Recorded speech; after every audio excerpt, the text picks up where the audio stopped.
Hello everybody, REVENANT here, and welcome to yet another monthly update video. Today is the August update video, and we have got a lot to talk about today. Talking about what's been going on, what you can expect. It's going to be really awesome. A lot of very important stuff here, guys, so I really urge you to watch all the way to the end, because there's so much that I want to talk about, and a lot of it is important. Before we get started, though, if you haven't subscribed to the channel, please go ahead and subscribe. We didn't quite meet our goal of 24,000 subs, but I'm making a new goal. For the end of August, I want to reach 24.8 thousand subs. I want to reach 24.8 thousand subs by the end of the month of August. I think that'll be an awesome goal. So if you haven't subscribed yet, please do so. If you like the video, please leave a like and leave a comment. I always do read the comments. And thank you guys so much for watching. Let's get right into it. So first of all, personal stuff. I'm going back to work midway through the month. Starting August 15th, I will be starting work as a substitute teacher part-time in the local school district where me and Lark live. And so I'm going to be very occupied with that. I'm going to be trying to work as often as I can to make that money, because as I've said many times, one of the biggest problems we have here is making money. I need to make sure that I'm paying my bills on time and the like. So that is something that's going on. Expect that to be a big change in our scheduling as of the 15th. I used to work at Longhorns. Now I'm limiting that to very minimal working there. I'm probably only going to work there maybe on a Sunday evening or something like that, just so that I can keep that connection to them. Because, hey, as an employee, I get a discount for food. I don't want to lose that, So I'm keeping that connection alive, but I'm also going to be going back to work. But speaking of schools, I am considering taking classes, going back to college to take classes so that I can get my ESOL, or English as a Second Language Learning Certificate. That way I can be certified to teach English as a second language to foreign students. And with that, I plan to eventually teach English in Japan. That would be a really awesome goal that I'd like to achieve. My trip to Japan in spring has been all but confirmed. I just need to pay for the tickets, set up a place I'm going to stay. I've got a friend in Japan who said that she might be willing to let me stay with her for the time that I'm there. That would be awesome. It's not confirmed yet because, again, got to get some connections out of the way, make sure that everything will work out in that front. But overall, I think that'll be a lot of fun.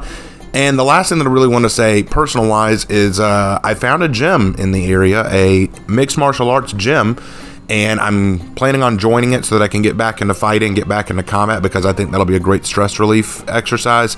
Probably not going to go into any tournaments anytime soon. I think that phase of my MMA career is past. I'm not all that interested in going back into competitive fighting, but you never know. I mean, I enjoyed it when I did it, so I'll have to think about it.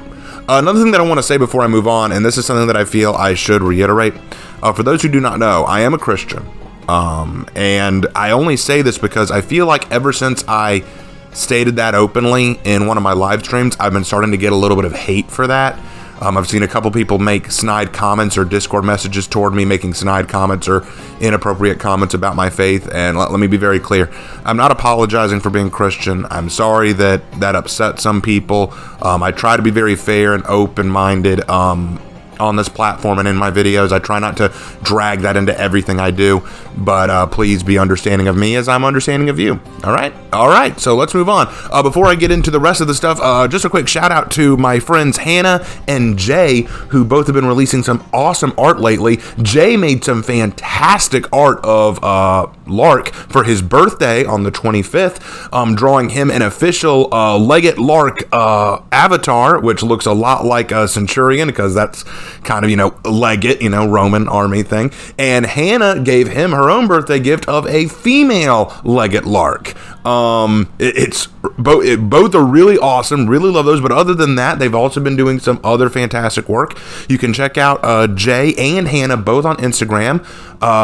Hannah's Instagram is @hiring, and Jay's is @theartistjay. So both check them out, see what kind of work they do. Hannah is the one who draws all the chibis for my stuff. She's drawn a lot of stuff for my stories. Jay was the one who drew the logo for my channel. He's the one who drew my avatar, and he's also the one who draws a lot of other stuff for like Troy and Frost and Nomad and stuff like that. So give them some love. Wanted to give them a shout out. Now on to the video. Okay, so For Honor, let's start with For Honor. I am very happy that Medjay is out. I like him. I like Medjay. I do think he needs some help. If you haven't seen my video, check out my video on Let's Talk About Medjay, where I explain the things that I like about him, but I also explain the areas that I think he needs some work. It's been a well-received video. I think that he's awesome. Now, I've been getting some accusations of racism because of the skin tone discussion. Let me be very clear. I personally don't care that his skin tone is whatever. I couldn't care less. He's a Egyptian hero and a hero from Africa. He's going to have a very specific look to him if we're going to be historically accurate. All I'm doing is pointing out the inconsistency in how it looks. I'm not saying it's good or bad. You can decide that for yourselves. But one thing that I do find is kind of funny is because of this and other aspects of Medjay, I'm starting to see some real vitriol being thrown around. It's a little surprising. I'll be honest, I'm just a little worn out. Not from For Honor itself, but just from trying to navigate the minefield that has become For Honor lately. If you say that a hero's too OP, you just hate them for this reason. If you say that they're too weak, you're just not playing them right. If you think that this for hero's drip is good, you're just simping. If you think it's bad, you just don't have taste. It's like, can I not have an opinion and people respect that opinion? It's turned into one of those things. But overall, my stance remains the same. I like Medjay. I think that they bring something very unique to the game. I think he needs some help. I think he needs some work. His lore is a little lacking. And some people have tried to explain, no, you just need to read the lore like this. And I looked over it and I'm like, it's a stretch. I think they need to make that more apparent in the game itself. There will be a Medjay Heroes in History, but I want time. Okay, so let me put more of a pin on that. I will release a Heroes in History on Medjay when I reach Rep 5 with him. How about that? That'll be a good way to do it, because once I reach Rep 5 with him, by that time I'll have done plenty of research. I'll have gotten plenty of information out of the way. It takes time, and I know a lot of people are saying, "Oh, well, look at this website, look at this." I look at a lot of stuff. I don't just go to the internet. I go to libraries. I go to books. I go to encyclopedias. I go to a lot of things to get my information. I talk to other sources. I don't just go to one thing. I try to get as accurate as I can. And I'm prone to error. I'm prone to making mistakes. New information comes out. So I want to make sure that I have time to try to get as few errors as possible, Other than that, Raiders Execution Graded is almost done. I will be releasing that very soon. The For Honor and Glory story has been fully drafted. I haven't finished the next chapter yet, but I've drafted the entire conceptual outline. So I know how the story will end now 100%. I've got it all figured out. I hope y'all are excited. I have some twists and turns to give you guys. It's going to shake the foundation of For Honor's lore with you. I am taking For Honor's lore and running places with it. It's going to be awesome. And finally, more Legends videos to come. I'll be real honest with you guys. I was very sad. I was very sad that the Peacekeeper Legends video didn't get more popular than it was. I think a part of that was because it was released on the same day Medjay came out, so people were more interested in playing Medjay than watching the video, so that's part of it. But also there are some comments on it that just have nothing to do with it. So I was kind of like, man, I thought this one would be better than it was, but in fact, I lost a subscriber because of it. It was kind of weird, but you know what, guys? Not a big deal. I'll just release a better one. That's all there is to it. So you take your wins with your losses. So that's For Honor as we know it. Still enjoying the game, still having fun with it. Can't wait to make more content towards it. And with Medjay out now, there's a lot of opportunity there. So next, Dead by Daylight. The nurse video is done being drafted. I finished writing up all my notes. I'll be releasing that soon. It's just, I hate having to get footage of the nurse because I'm so terrible playing the nurse, but there's that. And then people have been asking, will I do a Hooked on You live stream? Okay, so apparently there's been this dating sim idea for Dead by Daylight that's been announced on Steam. If it actually comes out, I will be playing it, and I will live stream it for you guys, okay? That's not a joke. I will do that because it just looks hilarious. Oh, I don't even like dating sims, but that just looks hysterically funny. I can't not try that. Okay. Next up is response videos. I have some bad news. This is something serious. Okay. Some people have been asking, what happened to the Monstrum Zombie Part 2 video? It was out for almost half a week, and then it suddenly disappeared. It was blocked in the United States by PBS, by the Public Broadcasting System. I think that's ironic that that PBS would want to make something non-public, but that's beside the point. And what I find so funny about it is this is the first time they've actually blocked something. They've demonetized me before. They demonetized my shark response video. They demonetized my first zombie response video to them. So they're not averse to stripping my monetization. But this is the first time they've blocked me. And I think it's because they didn't like how right I was. I think that's a part of it. Beside the point. I'm sad that they did that, but it also sends a message. I'm not going to respond to any more of the Monstrum zombie stuff, and probably won't be responding to any more of Monstrum stuff, period, unless they just release something really bad. If y'all want me to re-release the zombie video that was blocked, I will gladly release it on BitChute. I do have a BitChute account. Just let me know in the comment section if you'd like me to do that, and I will do just that. But because I'm not doing that, I need some more response material, guys. If you find any videos or articles or things of that nature that you think I'd be good at responding to, or that you'd really like to think me talk about, I'd be glad to do it. I'd be glad to take a look. I can't do all of them. They've got to follow my rules of response, and I've got to make sure that the person I respond to isn't going to be vitriolic in response. But I will need some more material if you want me to do more response videos. All right. So that's the story there. All right, so people are also asking about Assassin's Creed Graded. Lark has finished playing Unity, and we're making the video for Unity now.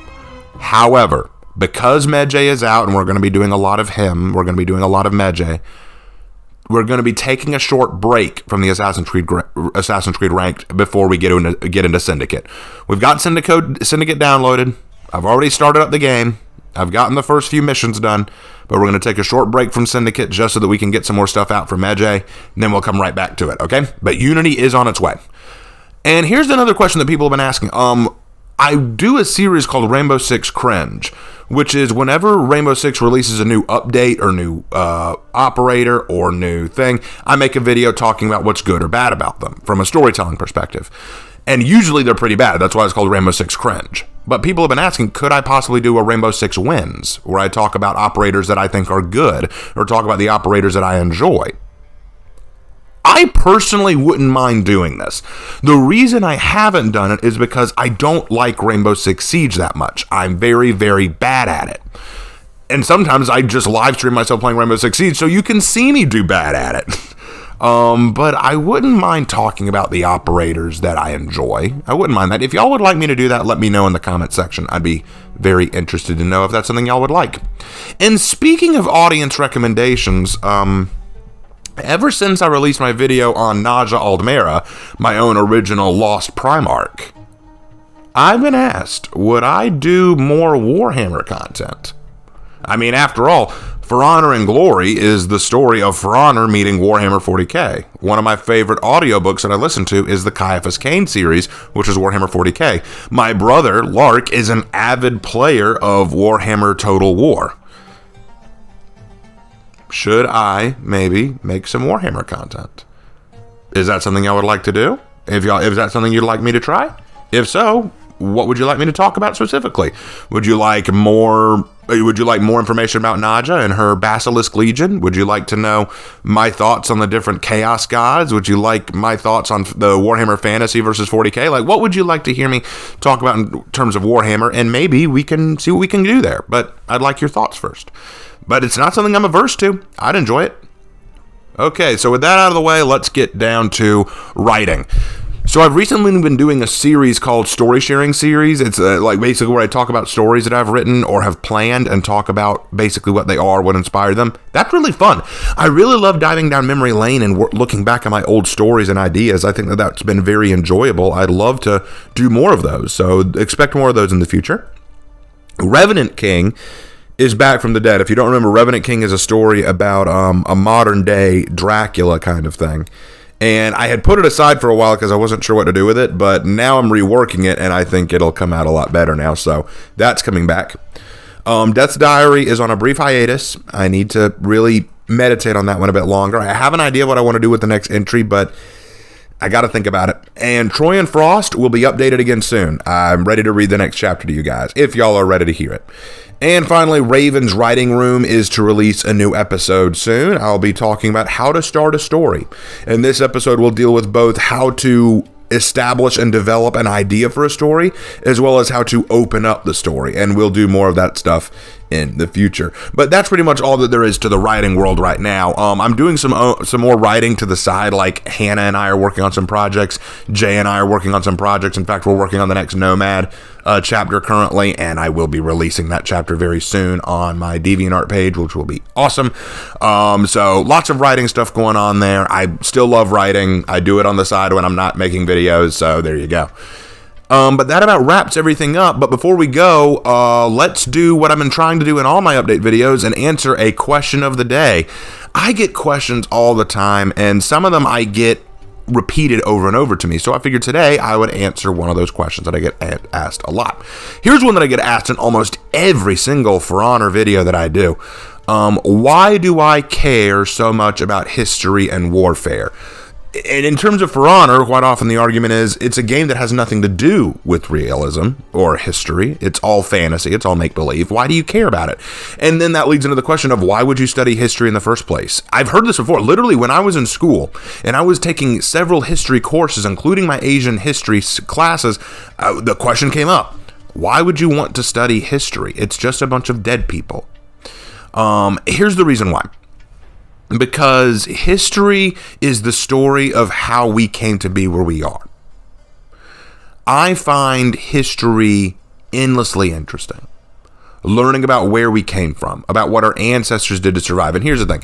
You can often, there's an old phrase, history is written by the victors. You're right, but the defeated have a part to say too. And I love reading over all sides there. Now, there are some aspects of history not to be proud of. There are definitely moments and black stains in history where we have to look and go, yeah, that was a bad thing. That was not something to be proud of. But there are also moments in history where we have to point and say, now that was important, that was specifically unique, that was something that helped shape us today. For example, my brother and I are going to be doing a revisit in a response video at some point about the Spartan myth. Basically, the idea that Spartans, like the ancient Spartans, and their fight against the Persians, there's this belief that the Spartans were actually backwards, evil, savage, and actually weren't that great at battling anyway, and they're only appreciated by white supremacists who want to take their mythos and raise it up to something it wasn't to support their ideology. Not only is that it's just incredibly false, but secondly, it does a disservice to what the Spartans actually were. There is a lot to talk about in terms of Spartan history. There's a lot to talk about in terms of samurai, knight, Viking, African, Native American, Russian, Australian, Indian. There's a lot of information about these different cultures and customs and peoples that is left unknown. People always say like, oh, well, you know, history's not worth learning because it's about dead people. Those dead people founded the world you stand on. So you can't sit here and tell me it's not worth learning, it's not that important, it's just a bunch of dead people. No, because those dead people are important to know about. You ever hear the phrase, if you don't learn from history, you're doomed to repeat it?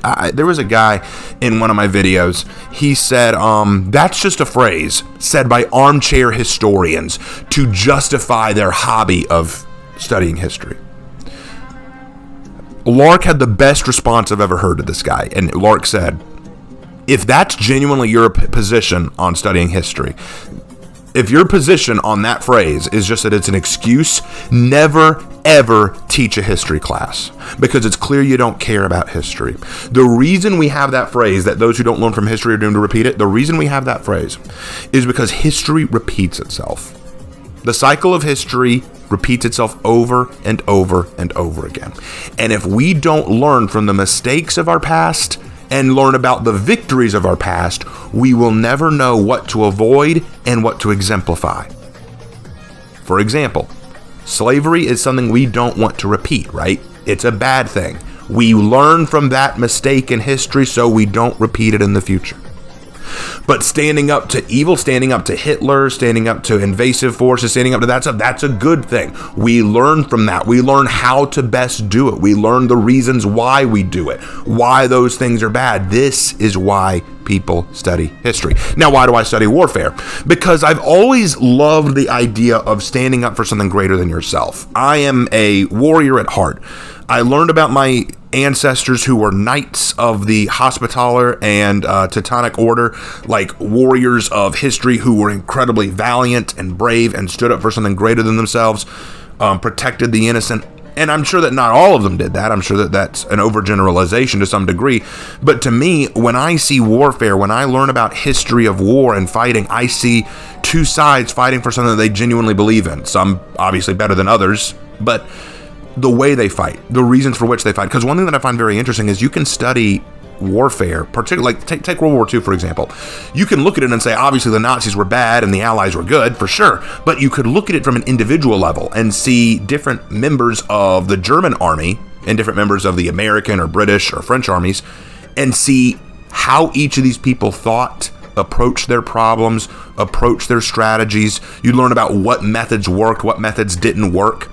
There are some real geniuses of war in history, both good and bad. Why was Napoleon so great at what he did? Why is he so celebrated? Who's the greatest admiral in history? You know, who is it Yin Sun Shin? Because I would say he is, but you could compare him to a lot of people in history. Who's the greatest general? Is George Washington as great a general as we used to think, or was he just a really good leader? Why didn't he want to lead so bad? Why was it that he was so unwilling to step up to power when he needed to, and why was that the key to making him such a good leader? You know, was Sun Tzu a real person? And if he was, what made him write The Art of War? And why is The Art of War such a very unique and awesome piece of military history? There's so much to learn from history, and I've always found it fascinating. And I know I may be the only one in that camp, but when I started playing For Honor, when I started getting into Warhammer, when I started getting into all these aspects of historical warfare, I thought, this is incredible, and I can actually apply something I love to these things. So to answer the question, why do I care so much about history and warfare? It's because it is a deep passion of mine to understand where we came from, how we got to where we are today, and how different individual people learned to fight for the things they cared about, be it good or bad. I think that there's something stoic and respectable to fight and die for something you believe in. Even if I don't agree with what you believed in, even if I don't like what you believed in, I give respect to the man willing to fight and die for it. That's rare these days. So I think that about wraps up this update video. A lot in it, guys. Thank you for sticking with me this long. I know that some of y'all probably are kind of like bored out of your mind, or you've probably already left the video, in which case you're not even hearing this right now. Thank you guys so much for watching. More stuff to come. Really looking forward to what August brings. If anything changes, of course, I'll let you know. And until then, guys, I will see you in my next video. Take care.